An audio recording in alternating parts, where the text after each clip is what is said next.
আজকে আমরা ইফতার পূর্ব মুহূর্তে যে টপিকে কথা শুনবো, টপিকটা হচ্ছে ফিকহুস সিয়াম, দ্য জুরিসপ্রুডেন্স অফ ফাস্টিং, অর্থাৎ রোজার বিধিবিধান। রোজার কিছু বিধিবিধান আছে, রুলস অ্যান্ড রেগুলেশনস আছে, এবং রমাদান আসলেই আমরা অনেক প্রশ্ন পাই দেশ থেকে, দেশের বাইরে থেকে। আমাদেরকে এই প্রশ্নগুলো খুব কমন কোশ্চেন এগুলো করে যে এটা করা যাবে কিনা, এটা এটা করলে কি রোজা ভেঙে যায় কিনা, রোজা রাখতে পারতেছি না তো কি করব। এই কোশ্চেনগুলোর সম্মুখীন আমরা হই।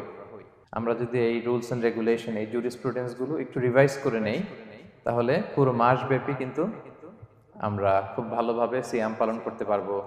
আমাদের কনফিউশন গুলো দূর হবে, এবং কারোর মধ্যে যদি কোনো জিজ্ঞাসা থাকে সেটাও আমরা কি করতে পারবো, আমরা সলভ করে দিতে পারবো ইনশাআল্লাহ বিইذنিল্লাহ।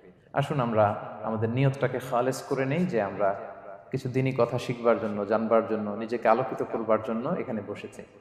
কারণ ইন্নামাল আমালু বিন্নিয়াত, যে কোনো কাজের রিওয়ার্ড দেওয়া হয়, প্রতিদান দেওয়া হয় নিয়তের উপর বেস করে। তো আমাদের নিয়ত যদি ভালো হয়, আমাদের এই পুরো সময়টা এটা ইবাদত হিসেবে গণ্য হয়ে যাবে আলহামদুলিল্লাহ।